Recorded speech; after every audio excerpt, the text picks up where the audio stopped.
হুঁশিয়ারি সংকেত, হুঁশিয়ারি সংকেত। দুবাই সহকারে প্রচুর পরিমাণে বৃষ্টি হবে, বজ্রপাতের সাথে বরফ পাওয়ার সম্ভাবনা রয়েছে এবং বড় বড় আকার পড়বে, যেটা আপনাদের বাড়িঘরেরও ক্ষতি হইতে পারে, এমনকি গাড়িরও ক্ষতি হতে পারে। তাহলে আপনাদেরকে কী করতে হবে, গাড়ির উপরে যাদের গ্লাস আছে সেখানে আপনি দল জাতীয় কোনো কাপড় রেখে দিবেন, যাতে কি উপর থেকে তো অনেক উপর থেকে পড়বে পাথরগুলো, তারপরে আপনাদের সেফটির জন্য আপনারা এসবগুলো ব্যবহার করবেন, ঠিক আছে? যেটা আপনাদের অনেক কাজে লাগবে। আর এরকম সুন্দর ইনফরমেশন পাওয়ার জন্য আপনারা অবশ্যই আমাকে ফলো করবেন এবং আমার ভিডিও বেশি বেশি শেয়ার করবেন। এখানে হিংসা অভিমান রাগ কিছু রাখবেন না। রাত পায় 1টা বাজে, আমি মনে করেন যে ভিডিও করতেছি, আমার গায়ে একটু একটু ফোড়া পড়তেছে, লাইটিং তো চলতেছে দুবাই শহরে, করে মনে করেন যে কি লাইটিং চলবে, আকাশেও মনে করেন যে এই যে বজ্রপাত হচ্ছে, মাঝে মধ্যে যে ঝিলকি মারতেছে, খাজিলকি বলি আমরা। তো আপনারা সেফ থাকার জন্য চেষ্টা করবেন, এটা হলো দুবাই শহর হুঁশিয়ারি সংকেত, ঠিক আছে?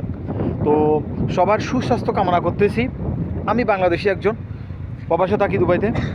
তো সেফটির জন্য, সবার উপকারের জন্য আসলে আমার এই ভিডিওটা করা দরকার। এটা আমি এখনও শ্যুট আউট করবো, যেটা বাংলাদেশের মনে করেন যে 3টা টাইম পড়বে এবং দুবাই শহরের টাইম পড়বে 1টা।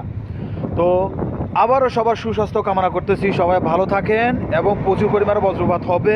খাজিলকি অলরেডি দিতেছে, বড় বড় বরণের আপনার মনে করেন যে কি বরফের চাকা পড়বে, যেটা আপনাদের আকাশের অবস্থা দেখে বুঝতে পারতেছেন, দেখছেন যে খাজিলকি মারতেছে, যেটা আপনারা বুঝতেছেন। আমি লাইটি থেকে একটু আড়ালে যাচ্ছি,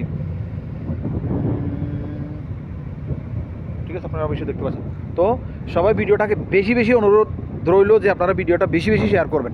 আর আমি কালকে বাংলাদেশের টাইম 8টা 30-এ লাইভে আসবো, দুবাইয়ের টাইম হবে 7টা 30, ঠিক আছে? সরি, 6টা হলে 7টা 8টা, 6:30টার দিকে লাইভে আসবো। দুবাইয়ের টাইম হলে 6:30, বাংলাদেশের টাইম হলে 8টা 30। সবাই লাইভে যুক্ত হবেন এবং এই ভিডিওটা বেশি বেশি করে ফোফার হইতে আপনারা কী করবেন, শেয়ার করবেন। সবাই ভালো থাকেন, সুস্থ থাকেন। আসসালামু আলাইকুম।